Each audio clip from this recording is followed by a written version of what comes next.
Bismillahirrahmanirrahim. Assalamu alaikum, dear viewers. I am Professor Naveed Aslam Dogar, and in previous lectures about Vesper theory, we have discussed about the molecules having 3 electron pairs.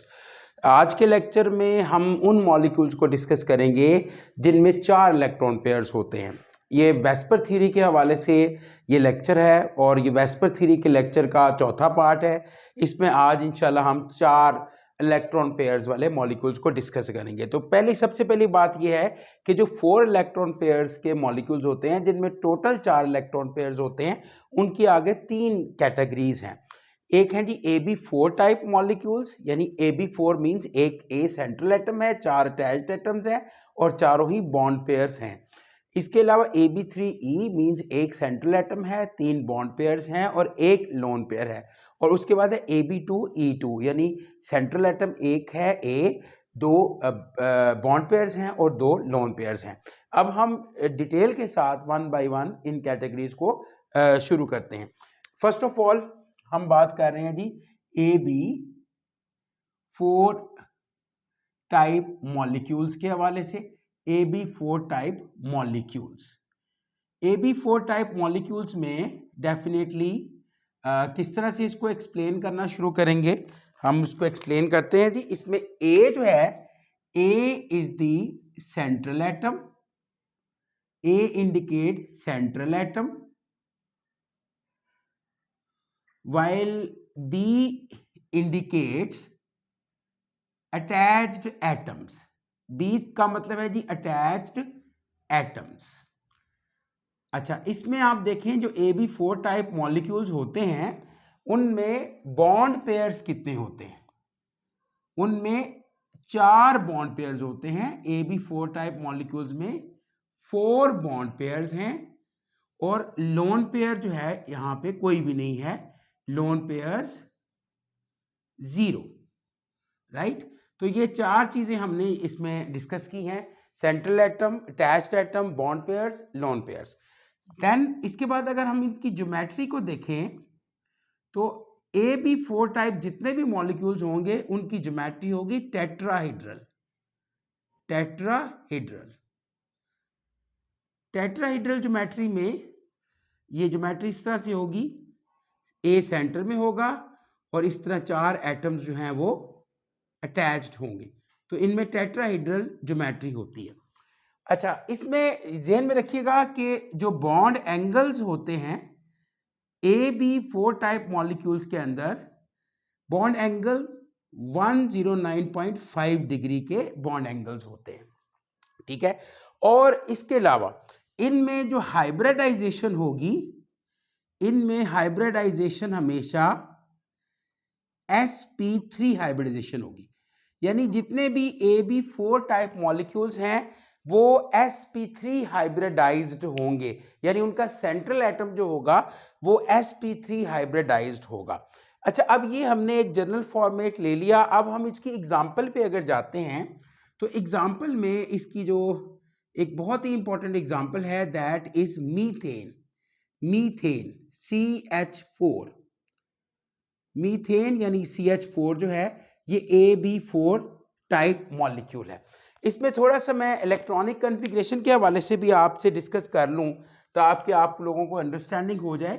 Carbon के पास 6 electrons होते हैं ground state में। इसकी electronic configuration है 1s2, 2s2, 2px1, 2py1 और 2pz0। ये ground state में इसकी इलेक्ट्रॉनिक कॉन्फ़िगरेशन है। जब ये एक्साइटेड स्टेट में जाएगा, इसको मैं लिखता हूं ग्राउंड स्टेट। जब ये एक्साइटेड स्टेट में जाएगा यानी दूसरे एटम्स उसके पास आएंगे, एक्साइटेशन होगी, तो ये इलेक्ट्रॉन जो 2s वाला इलेक्ट्रॉन है ये एक्साइट होकर 2pz में चला जाएगा। तो इसकी जो एक्साइटेड स्टेट में इलेक्ट्रॉनिक कॉन्फ़िगरेशन है वो 2s1, 2px1, 2py1, 2pz1 है। ये इसकी एक्साइटेड स्टेट में इलेक्ट्रॉनिक कॉन्फ़िगरेशन है। और यू नो वेरी वेल कि एक्साइटेड स्टेट के बाद इसकी आती है हाइब्रिड स्टेट। तो ड्यूरिंग हाइब्रिडाइजेशन ये 4 ऑर्बिटल्स जो हैं वो आपस में मिक्स होके 4 ऑर्बिटल्स बनाएंगे जो sp3 हाइब्रिडाइज्ड होंगे। तो इसकी वजह से sp3 हाइब्रिडाइजेशन जो है वो होगी। अच्छा, ये तो हाइब्रिडाइजेशन अप्रोच है जो मैं साथ ही डिस्कस कर रहा हूँ, लेकिन जब इसकी आप वेस्पर थ्योरी के अकॉर्डिंगली आप इसका स्ट्रक्चर देखेंगे तो ये कार्बन होगा और इस तरह से 4 हाइड्रोजन ओवरलैपिंग करेंगे और ये आपके पास मीथेन का स्ट्रक्चर बन जाएगा, जिसमें बॉन्ड एंगल 109.5 एक मैंने इंडिकेट कर दिया 109.5 डिग्री का बॉन्ड एंगल होगा। सही है, तो ये चीज़ आपने याद रखनी है। अच्छा, इसमें डेफिनेटली जो हाइड्रोजन ओवरलैप करता है उसका 1s1 जो है वो ओवरलैप कर रहा होता है 4 हाइब्रिड ऑर्बिटल्स के साथ। ठीक है, एक हाइड्रोजन इधर से ओवरलैप करता है, इधर से और इधर से, इस तरह, तो फिर ये मीथेन का मॉलिक्यूल जो है वो बन जाता है। अच्छा, बहरहाल ये हमने AB4 की एग्जांपल पढ़ी है, लेकिन इसको हम मजीद एक्सटेंड करते हैं। कार्बन का जो ताल्लुक है वो 4th A ग्रुप के साथ है, तो हमने ये याद रखना है कि जो कार्बन की फैमिली है 4th A ग्रुप के हेलाइड्स एंड हाइड्राइड्स, हेलाइड्स और हाइड्राइड्स, हाइड्राइड्स वो होते हैं जिनमें हाइड्रोजन होता है। ठीक है जी, 4th A ग्रुप एलिमेंट्स के साथ हाइड्रोजन होगा तो वो हाइड्राइड्स हैं, और अगर हेलोजन एटम्स में से कोई एटम होगा तो वो हेलाइड्स है। तो 4th A ग्रुप के हेलाइड्स और हाइड्राइड्स जितने भी हैं वो सारे के सारे AB4 टाइप मॉलिक्यूल्स होंगे। ठीक है, फॉर एग्जांपल जैसे कार्बन, सिलिकॉन, जर्मेनियम, टिन और लेड, तो इनके आप हेलाइड्स लगा लें और इनके ही आप हाइड्राइड्स कंसीडर कर लें, इनके हाइड्राइड्स देख लें। अगर इनके हेलाइड्स और हाइड्राइड्स जो एग्जिस्ट कर रहे हैं तो उनकी सबकी जो ज्योमेट्री होगी वो AB4 टाइप मॉलिक्यूल्स में आएंगे और वो टेट्राहीड्रल इन शेप होंगे और बॉन्ड एंगल्स जो है वो मोर और लेस 109.5 डिग्री का होगा। तो इसमें हमने जो 4 इलेक्ट्रॉन पेयर्स हैं उसमें जो केस 1 है AB4 वाला, ये हमने पढ़ लिया है। इसके बाद हम अगले केस के ऊपर चलते हैं, इसको मैं रब करता हूं और आगे चलते हैं। देखिए जी, अगला जो हमारे पास केस है ये 4 इलेक्ट्रॉन पेयर्स के अंदर ही जो दूसरी कैटेगरी है वो है हमारे पास AB3E, AB3E type molecules, AB3E type molecules. तो इसके हवाले से हम डिटेल से बात करते हैं कि AB3E टाइप मॉलिक्यूल्स जो होंगे उनमें कितने बॉन्ड पेयर, कितने लोन पेयर होंगे, सेंट्रल एटम कौन सा होगा, अटैच्ड एटम कौन से होंगे। तो यहाँ पे A जो है, A is the central atom. देखिए जी, A जो है यहाँ पे सेंट्रल एटम है और जो B है वो अटैच्ड एटम्स हैं। B is the attached atoms, B indicates attached atoms. इसमें ये अटैच्ड एटम्स, B जो है वो अटैच्ड एटम्स को इंडिकेट कर रहे हैं और E जो है that indicates lone pair. E जो है वो लोन पेयर को इंडिकेट कर रहा है, लोन पेयर को। अच्छा, अब देखिए AB3E टाइप जो मॉलिक्यूल्स होते हैं उनमें बॉन्ड पेयर्स 3 होते हैं, क्योंकि टोटल 4 इलेक्ट्रॉन पेयर्स वाला मॉलिक्यूल्स हैं तो 3 इसमें बॉन्ड पेयर होंगे और एक जो होगा वो लोन पेयर होगा। लोन पेयर होगा जी 1। ठीक है, तो ये आपने याद रखना है। अगर आप इसकी ज्योमेट्री देखेंगे तो आपने वेस्पर थ्योरी के पोस्टुलेट पढ़े हैं। अब देखें, जो रेगुलर ज्योमेट्री है वो टेट्राहीड्रल है, लेकिन यहाँ पे चूंकि एक लोन पेयर आ गया है तो लोन पेयर जो है आपको पता है कि वो ज्यादा रिपल्शन कॉज करता है। तो जो आपकी टेट्राहीड्रल ज्योमेट्री होती है मॉलिक्यूल की उसमें डिस्टॉर्शन आना शुरू हो जाती है, तो वो डिस्टॉर्ट होकर जो फिर जो ज्योमेट्री बनती है उसको हम कहते हैं पायरामिडल, पायरामिडल ज्योमेट्री या शेप। इसकी पायरामिडल शेप हो जाएगी और इसको हम इस तरह से रिप्रेजेंट कर सकते हैं कि A जो है उसके साथ ये 3 अटैच्ड एटम्स हैं और एक जो लोन पेयर है, यानी जो टेट्राहेड्रॉन की चौथी कॉर्नर है उसके ऊपर एक लोन पेयर प्रेजेंट है। अब लोन पेयर चूंकि रिपल्शन कॉज करेगा, उसकी रिपल्शन की वजह से बॉन्ड एंगल में भी कमी आ जाएगी।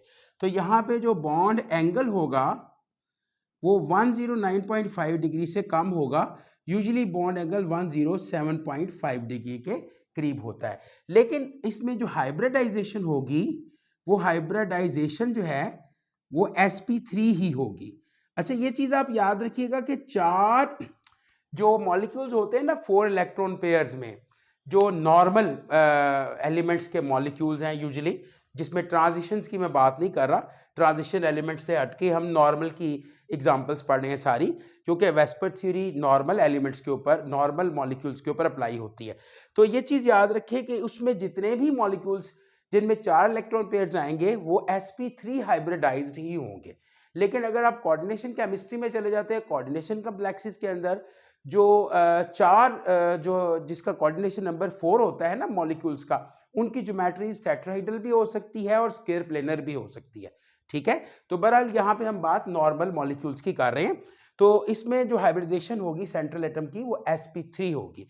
अच्छा, इसकी एग्जांपल में अगर हम जाते हैं तो इसमें एग्जांपल जो आएगी दैट इज अमोनिया। ये अमोनिया का एक हम एग्जांपल लेंगे, अमोनिया NH3। मैं पहले इसकी हाइब्रिडाइजेशन के हवाले से बात कर लेता हूं ताकि आप लोगों को अंडरस्टैंडिंग हो जाए। नाइट्रोजन के पास 7 इलेक्ट्रॉन्स होते हैं। इसकी इलेक्ट्रॉनिक कन्फिग्रेशन है 1s2 2s2 2px 1 2py1 2pz1। ठीक है। अच्छा, ये एक इंटरेस्टिंग बात है कि आपने Hund's rule, poly exclusion principle और ऑफबो प्रिंसिपल ये पढ़े हैं। इन रूल्स में इलेक्ट्रॉन्स की डिस्ट्रीब्यूशंस जो हैं वो सिखाई जाती हैं। तो जो अनपेयर्ड सेटअप होता है वो मोस्ट स्टेबल सेटअप्स में आता है। अब इसकी ग्राउंड स्टेट में भी इलेक्ट्रॉनिक कन्फिग्रेशन यही है और एक्साइटेड स्टेट में भी यही है, क्योंकि अगर इलेक्ट्रॉन यहाँ से प्रमोट होकर आगे जाता भी है तो तब भी 3 अनपेयर्ड इलेक्ट्रॉन्स रह जाएंगे। तो इसका मतलब है कि इसकी एक्साइटेड स्टेट की इलेक्ट्रॉनिक कन्फिग्रेशन भी सेम यही है। लिहाजा इसमें जब हाइब्रिडाइजेशन होगी तो ड्यूरिंग हाइब्रिडाइजेशन ये एक s और 3 p ऑर्बिटल्स मिक्स होंगे। तो आपके पास जो 4 हाइब्रिड ऑर्बिटल्स बनेंगे उनमें डिफरेंस ये होगा कि उसमें एक हाइब्रिड ऑर्बिटल ऐसा होगा जिसमें लोन पेयर होगा और बाकी 3 हाइब्रिड ऑर्बिटल्स के अंदर अनपेयर्ड इलेक्ट्रॉन्स होंगे। ठीक है, तो ये चीज़ याद रखें जी। ये अमोनिया में जो नाइट्रोजन है उसके ऊपर इस तरह से जो है ये 3 हाइड्रोजन ओवरलैप कर जाते हैं जो अनपेयर्ड ऑर्बिटल्स होते हैं उनके साथ, और जो चौथा ऑर्बिटल है जिसने हाइब्रिडाइजेशन में हिस्सा लिया हुआ है वो एज ए लोन पेयर जो है वो यहाँ पे एग्जिस्ट कर रहा होता है। ठीक है जी, तो यहाँ पे ये लोन पेयर होगा और ये लोन पेयर जो है वो रिपल्शन भी कॉज करेगा, जिसकी वजह से यहाँ पे बॉन्ड एंगल रिड्यूस हो जाएगा और 107.5 डिग्री के करीब जो है ये बॉन्ड एंगल चला जाएगा। अच्छा, यहाँ पे मैं इसके पैरेलल एक और एग्जांपल देना चाहूँगा, वो होगी NF3 की। अगर आप NF3 की एग्जांपल लें, नाइट्रोजन ट्राईफ्लोराइड, तो बिल्कुल ये अमोनिया की तरह का ही स्ट्रक्चर है, लेकिन यहाँ पे हमने वेस्पर थ्योरी का एक पोस्टुलेट पढ़ा था। आपको याद होना चाहिए वो पोस्टुलेट। उस पोस्टुलेट में ये था कि जितनी इलेक्ट्रोनेगेटिविटी अटैच्ड एटम की ज्यादा होगी उतना बॉन्ड एंगल कम होगा। तो अमोनिया और NF3 दोनों पिरामिडल शेप के मॉलिक्यूल्स हैं, लेकिन यहाँ पे इसका जो बॉन्ड एंगल है वो ऑलमोस्ट 103.1 डिग्री के करीब है, यानी कि यहाँ पे बॉन्ड एंगल मजीद रिड्यूस हो गया है। ठीक है, तो ये दो एग्जांपल्स हम याद रखेंगे AB3E के अंदर। अच्छा, इसी को मजीद मैं एक्सटेंड करूंगा। नाइट्रोजन का ताल्लुक जो है वो 5th A ग्रुप से है। ठीक है, सो 5th A ग्रुप जो है, 5th A ग्रुप जो है उसके आप हेलाइड्स ले लें और हाइड्राइड्स ले लें। Halides and hydrides, halides and hydrides जो हैं they are AB3E type molecules. तो ये AB3E टाइप मॉलिक्यूल्स होंगे। ठीक है, ये चीज आप जरा याद रखिएगा, ये AB3E टाइप मॉलिक्यूल्स होंगे ये सारे के सारे।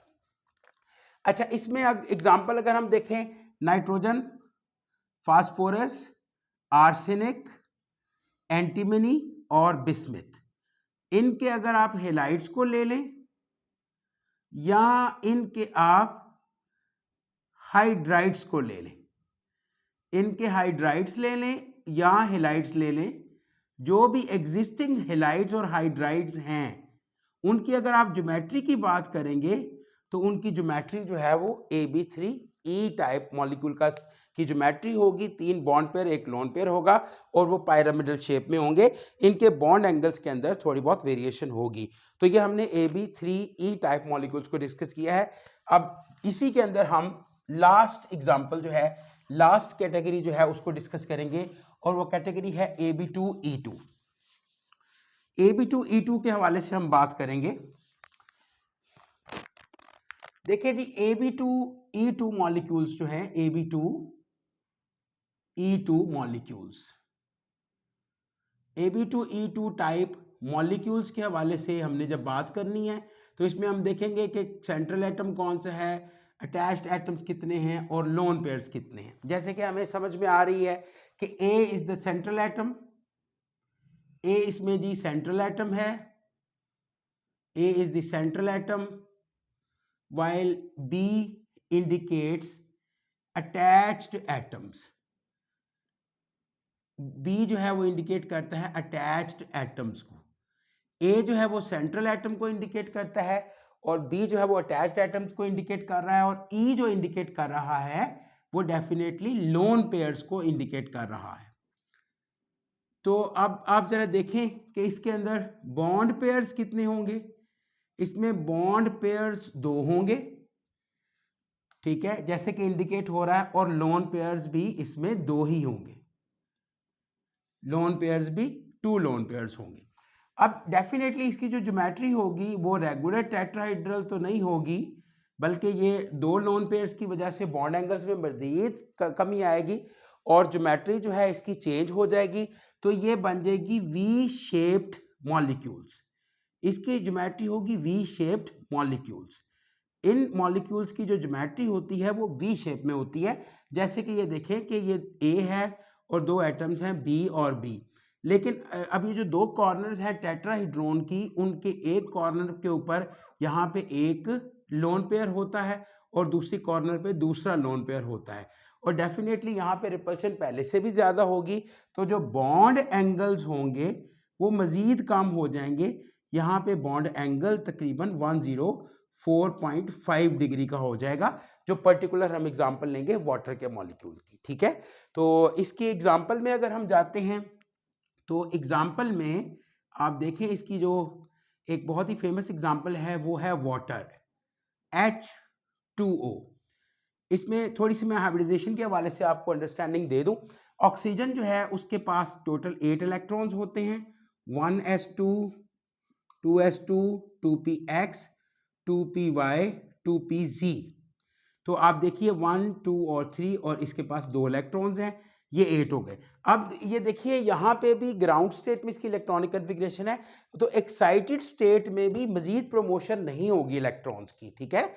ये इलेक्ट्रॉन प्रमोट होकर 3s के अंदर नहीं जाएंगे, ठीक है, वरना अनपेयर्ड इलेक्ट्रॉन्स ज्यादा हो जाएंगे। यहाँ पे बॉन्ड तो जस्ट 2 बने हुए हैं, हमें 2 अनपेयर्ड इलेक्ट्रॉन चाहिए। इसका मतलब है यहाँ पे एक्साइटेड स्टेट में एक्साइटेशन के वक्त इलेक्ट्रॉन्स एक्साइट नहीं हुए, और इसी तरह इसी स्टेट ने हाइब्रिडाइजेशन में हिस्सा लिया है। तो जब ये हाइब्रिडाइज होंगे तो आपके पास 4 हाइब्रिड ऑर्बिटल्स बनेंगे। वो 4 हाइब्रिड ऑर्बिटल्स जो हैं उनमें से 2 जो ऑर्बिटल्स होंगे उनमें लोन पेयर होंगे और बाकी में एक एक इलेक्ट्रॉन यानी सिंगल सिंगल इलेक्ट्रॉन होगा। तो लिहाजा ये चीज याद रखें कि ऑक्सीजन जो होगा वो हाइड्रोजन के साथ इस तरह से 2 बॉन्ड बना लेगा, और 2 जो लोन पेयर्स होंगे वो यहाँ पे 2 कॉर्नर्स के ऊपर चले जाएंगे और वो रिपल्शन भी कॉज करेंगे। रिपल्शन कॉज करने की वजह से बॉन्ड एंगल 104.5 डिग्री का हो जाएगा, ठीक है। और इसी के पैरेलल एक और एग्जांपल आप ले सकते हैं OF2 की, ठीक है ना। OF2 जो है वो बिल्कुल इसी तरह का मॉलिक्यूल है, ठीक है ना जी। और OF2 की अगर आप एग्जांपल लें तो OF2 में भी एक लोन पेयर यहाँ है, एक लोन पेयर यहाँ है, लेकिन यहाँ पे बॉन्ड एंगल लेस देन 104.5 होगा। उसकी रीजन क्या है? उसकी रीजन है कि हाई इलेक्ट्रोनेगेटिव एटम यानी कि फ्लोरीन एटम्स अटैच्ड हैं, जो कि हमने वेस्पर थ्योरी के पोस्टुलेट में ये पढ़ लिया था कि higher the electronegativity of the attached atom lesser will be the bond angle. तो आखिर में हम इनकी कुछ और एग्जांपल्स देख लेते हैं। ऑक्सीजन का ताल्लुक 6th ए ग्रुप के साथ है पीरियोडिक टेबल के, तो ये आप जहन में रखिएगा। 6th ए ग्रुप के जो हेलाइड्स होते हैं और हाइड्राइड्स होते हैं, आप हेलाइड्स की एग्जांपल ले लें जो एग्जिस्टिंग हैं और हाइड्राइड्स हैं। ये जितने भी हेलाइड्स और हाइड्राइड्स एग्जिस्टिंग हैं वो AB2 E2 टाइप मॉलिक्यूल्स बनाएंगे। उनका स्ट्रक्चर जो है वो वी शेप होगा। ऑक्सीजन है, सल्फर है, सेलेनियम है, टेलुरियम है, पोलोनियम है।